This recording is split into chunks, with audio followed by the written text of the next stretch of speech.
Back, we're joined once again by the Commissioner of Education, Dr. Miguel Cardona. Dr. Cardona, I want to talk about buses. Normally they hold about 75 kids. What's the rule for this fall? We're asking that buses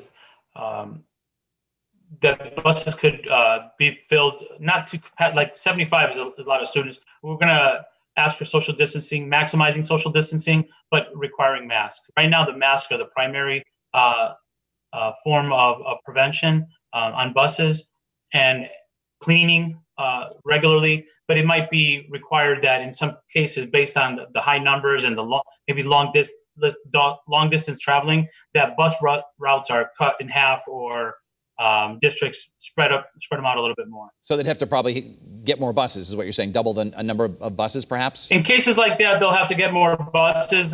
If assuming all students are going to be returning, a bus of 75 students, I think that's more than a bus can even hold, but we have to be sensible about that. All right, let's talk about e-learning a little bit. I know many parents, myself included, I was home being Mr. House, being the teacher to my kids. I wasn't very good at it, but they were okay, I think. And everyone wants to know, now that they're going back to school, some parents are thrilled about it, but others want the option. And in fact, we got this from Melissa in Fairfield, who says, is it possible that we could maybe just continue e-learning if we don't want to send our kids back to school? What do you think? Right. So thank you for the question, Melissa. You asked what many parents have on their minds.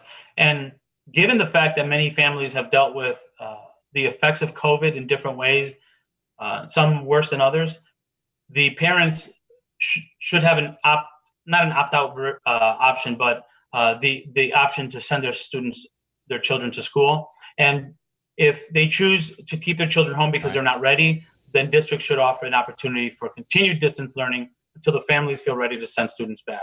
So part of the goal is to communicate the health and safety standards so that parents feel confident and comfortable sending their children back to school. Doctor, thank you. Our final segment, we're joined again by Education Commissioner Miguel Cardona. Dr. Cardona, Melissa writes in, what if a teacher or a staff member or a student is diagnosed with COVID-19? Is the school quarantined? Is the whole school sent home? What happens?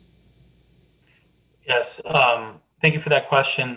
When there have to be protocols to send students home, to keep others safe, to limit spread of coronavirus, because at the end of the day, you have to feel confident that schools are going to be safe for students and staff.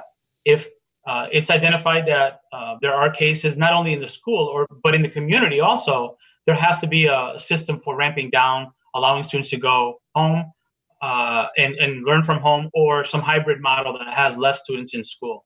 So the communication strategies, along with our local DPHs, have to be very strong. That's going to be a little bit more outlined in the detailed plan that's going to be coming out on Monday. And know that as districts are developing their specific plan, communication to parents on what would happen needs to be made very clear, not only for parents, but also for teachers, so they feel comfortable going in to work and sending their kids to school. Doctor, very briefly, if a vaccine comes out at the end of this year, would you encourage parents to have their students get it?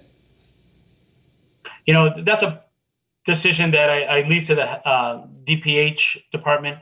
Certainly a vaccine that's approved and safe for students is something that I would strongly encourage. We want to get back to some level of normalcy. And if a vaccine is safe to keep people from spreading coronavirus, I would say yes, definitely. We want to thank you so much for being with us tonight. Lots of questions. We received hundreds of them, so we couldn't get to all of them, but we thank you for joining us tonight. He is the Commissioner of the Department of Education for the state of Connecticut, Dr. Miguel Cardona. Dr. Cardona, thank you so much, Commissioner. Thank you. Stay safe out there and enjoy your summer. I know it'll be a very busy one. And we thank our viewers all across Connecticut and beyond watching us on TV and on their devices. Thanks so much. And if you have any questions about going back to school, please let me know about it. You can always find me on social media or via email. And we'll see if we can get answers for you. Thanks for watching tonight. Have a great night, everybody.